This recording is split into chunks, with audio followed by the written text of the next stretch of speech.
નમસ્કાર વિદ્યાર્થી મિત્રો, જ્ઞાનદીપ ક્લાસીસમાં આપ સૌનું હાર્દિક સ્વાગત છે. આજે આપણે ધોરણ 10 માં પ્રકરણ 13 માં જે મોસ્ટ ઇમ્પોર્ટન્ટ દાખલો છે ખૂટતી આવૃત્તિ તેનો અભ્યાસ કરીશું. તો આપણે જોઈએ એક્ઝામ્પલમાં શું કહે છે કે નીચેનું આવૃત્તિ વિતરણ વસ્તીના બાળકોનું દૈનિક ખિસ્સા ભથ્થું દર્શાવે છે. ખિસ્સા ભથ્થાનો મધ્યક આપણને આપેલો છે. શું આપેલો છે આપણને? મધ્યક એટલે કે x બાર આપેલો છે. મધ્યક 18 છે. તો ખૂટતી આવૃત્તિ f શોધવાની છે. આપણને ખિસ્સા ભથ્થું જે છે એનો વર્ગ આપેલો છે.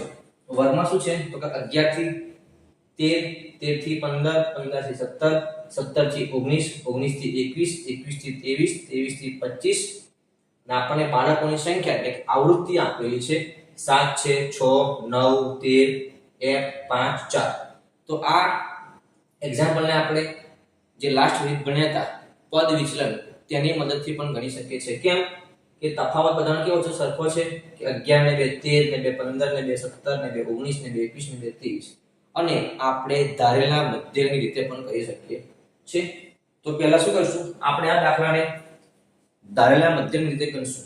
ઓકે, પહેલું કામ આપણું શું કે જે આપણને આવૃત્તિ આપેલો છે, બરાબર, જે આપણને આવૃત્તિ આપેલી છે એ આવૃત્તિનું શું કરશું? આપણે સરવાળો એટલે કે સિગ્મા fi બરાબર, ચાલો સરવાળો કરીએ તો સરવાળો શું થાય કે 13 ને 7 20, 20 ને 6 26, 26 ને 9 35, 35 ને 5 40 ને 4 44 થાય.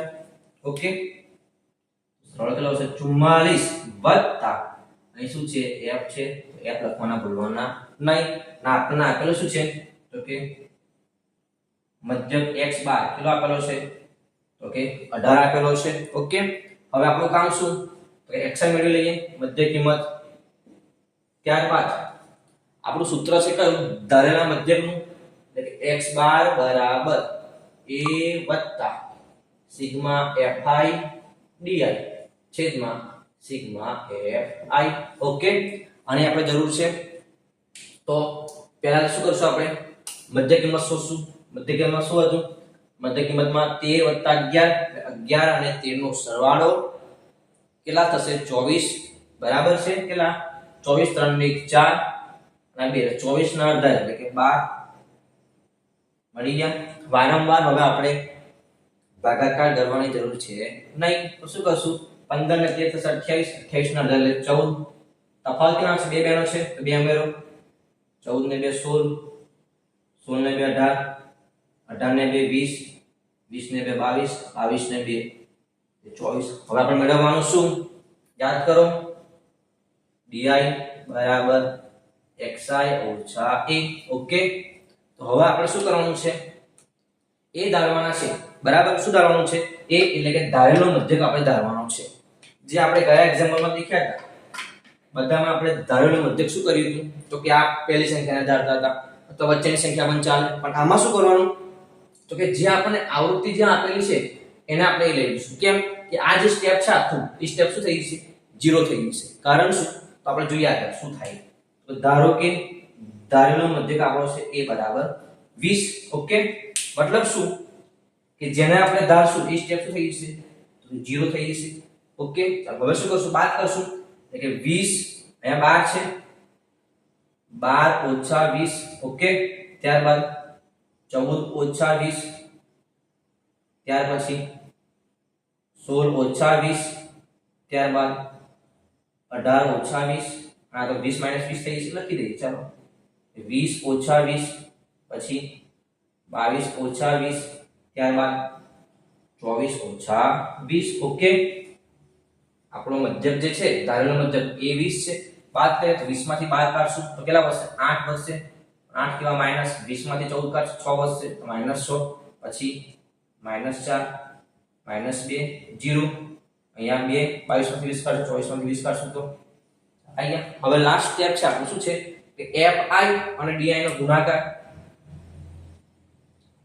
fi di, ત્યારબાદ લાસ્ટમાં શું મળશે આપણને તો કે સિગ્મા fi di. ઓકે, ચલો હવે ગુણાકાર કોનો છે? fi અને di નો. કોનો ગુણાકાર છે? fi અને di નો. fi કેટલા છે? આવૃત્તિ f એટલે fi જ છે. ઓકે, 7 × 8 8 સીધા 56. 56 કેવા આવશે? માઈનસ આવશે કેમ કે માઈનસ છે.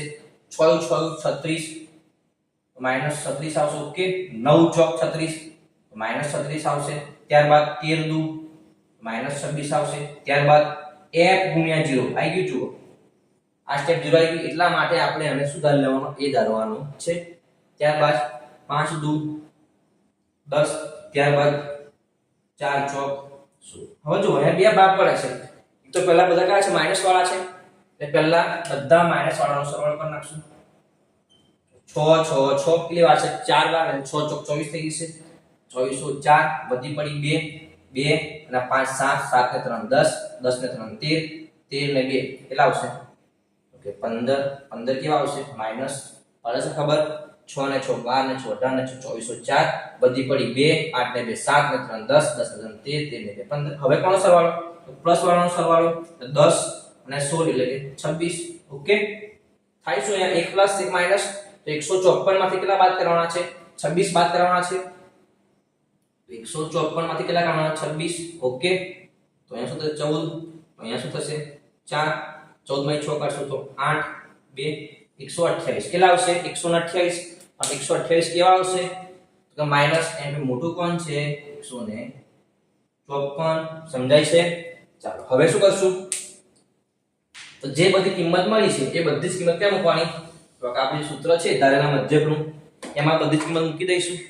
ઓકે, સૂત્ર છે આપણું આવ્યું x બાર બરાબર સિગ્મા x બાર બરાબર a લખીએ. ચાલો ફરીથી હવે ગણતરી અગત્યની છે.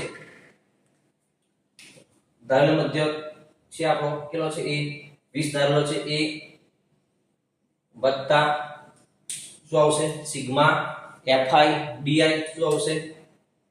સિગ્મા fi di છેદમાં સિગ્મા fi. ઓકે, ચાલો x બાર આપણને આપેલો છે, મધ્યક કેટલો છે?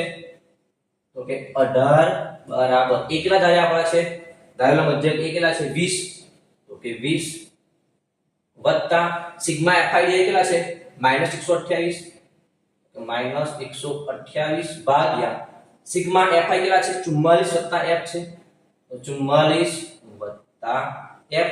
ઓકે, ઇક્વલ ટુ છે, ઇક્વલ ટુ ને ડાબી સાઈડ છે અને જમણી સાઈડ છે, એટલે 20 પ્લસ છે, જગ્યા પોતાનું સ્થાન બદલશે, એટલે જમણી બાજુથી ડાબી બાજુ આવશે તો શું થશે? માઈનસ થઈ જશે. એટલે 18 ઓછા કેટલા થશે? 18 ઓછા 20 પછી બરાબર તો બરાબર આ કેટલા છે? -128 છેદમાં 44 વત્તા f. પડે છે ખબર? શું કરીએ આમાં? એ 20 પ્લસ છે, આ બધું લઈશું તો માઈનસ. 20 માંથી 18 કાઢશું કેટલા વધશે? 2 વધે. 2 કેવા? માઈનસ. કેમ માઈનસ? કે મોટી સંખ્યા કઈ છે? 20 છે, અને જે સંખ્યા મોટી હોય એની આગળ જે નિશાની હોય તે નિશાની આવે. ઓકે, ત્યારબાદ -128 ભાગ્યા 44 વત્તા f. ઓકે, આપણે f લાવવાના છે. ચાલો છેદમાં કઈ છે એટલે એક મૂકી દઈએ. શું થાય આના બંનેનો? ક્રોસ ગુણાકાર, એટલે બેના એક ગુણાકારશું માટે -2 કૌંસમાં 44 વત્તા f. ને કોઈ બી સંખ્યાને એક મળે ગુણીએ તો આપણને જે સંખ્યા પાછળ મળે એટલે કે 128 માટે બેના અંદર ગુણી કાઢે કૌંસ જોડે. 44 દુ તો -88 -2f બરાબર -128. જો આવું ના આવું સ્ટેપ બીજું અહીંયા છે 88 વાળું, તો 88 ડાબી સાઈડ છે, જમણી બાજુ લાવીશું તો શું થઈ જશે? તો કે પ્લસ થઈ જશે, પ્લસ 88. ઓકે, રહીશું અહીંયા -2f માટે -2f ઇઝ ઇક્વલ ટુ 128 માંથી 88 કાઢશું તો કેટલા વધશે? 88 માં કેટલા ઉમેરો પડે? 120 થાય, તો 40 કેટલા આવશે?